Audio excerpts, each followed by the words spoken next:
गांव की सास के शहरी अंदाज। निधि को विकास से प्यार तो था, पर वो शादी करके उसके साथ गांव में नहीं बसना चाहती थी। मुझे गांव अच्छा लगता है, पर दिक्कत यही है कि मैं वहां रह नहीं पाऊंगी। मुझे वहां के माहौल के बारे में कुछ भी नहीं पता है। अरे माहौल में ढल जाओगी तुम, थोड़ा टाइम तो लो। और विकास गांव में ही रह के ऑर्गेनिक खेती करता है, इतना अलग काम है। और यहाँ शहर में क्या है, कितना प्रदूषण और भीड़ है यहाँ। पर विकास यहाँ आके भी तो खेती कर सकते हैं ना।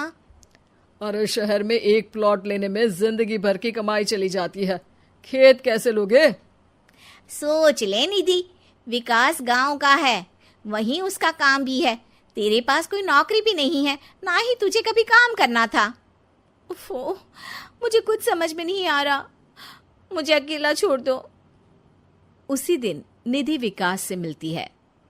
यार, मेरे सारे दोस्त यही हैं। अरे दोस्त तो गांव में भी बन सकते हैं ना निधि। गांव के लोगों से कैसे दोस्ती कर पाऊंगी?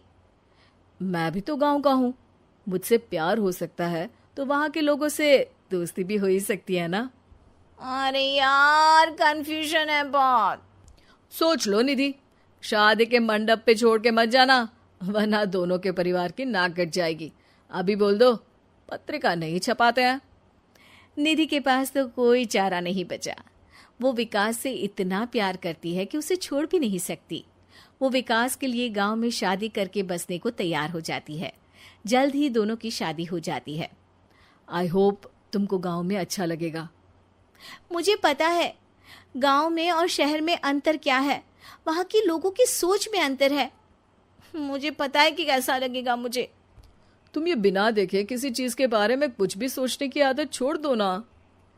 निधि ने उस वक्त तो कुछ भी नहीं कहा, पर वो सोचती है कि सबको इस बात का एहसास तो करवाना ही पड़ेगा कि वो सही है। उसके दिमाग में एक तरकीब आई।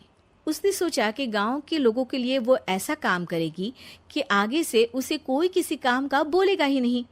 शादी के एक दिन बाद निधि की सास ने फरमाइश की। निधि बेटा, अपने हाथ से कुछ खाने का बना दे। बिल्कुल सासू माँ, थोड़ा सा रुकिए, अभी बनाती हूँ। ये सही मौका था निधि के पास ये बताने का कि गांव के लोगों और उसके रहन सहन में कितना अंतर है। रोटी सब्जी दलिया भाजी खाने वालों के लिए पिज्जा बना देती हूँ, तब इनको समझ में आएगा।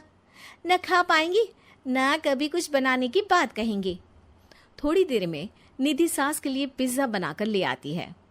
ये लीजिए माँ जी, आपके लिए मैंने ये बनाया है।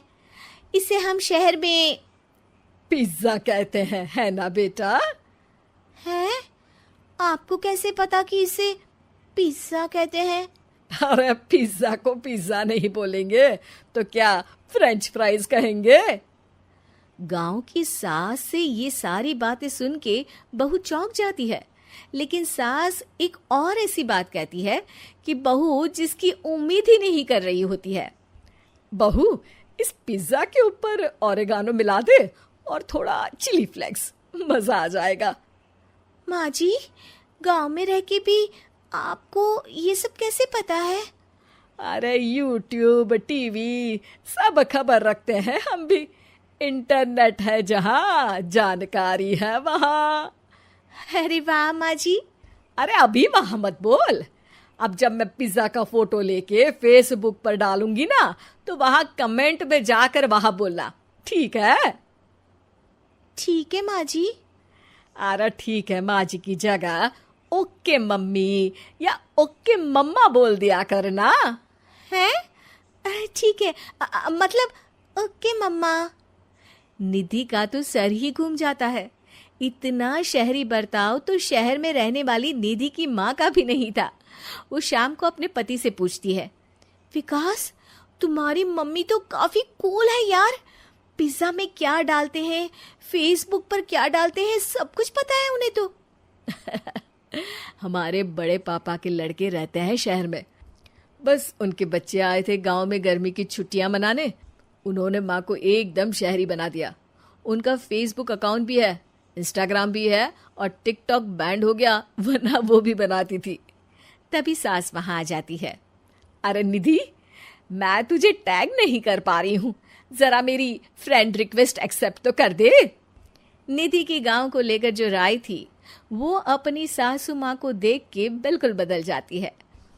और अब निधि भी सोशल मीडिया पे अपनी सास के साथ लाइव आती है और कमेंट बाजी भी करती है, ताकि सबको पता चले कि गांव में रह के भी उसका जीवन शहर जैसा ही है और उसके आसपास के लोगों के अंदाज भी एकदम शहरी है।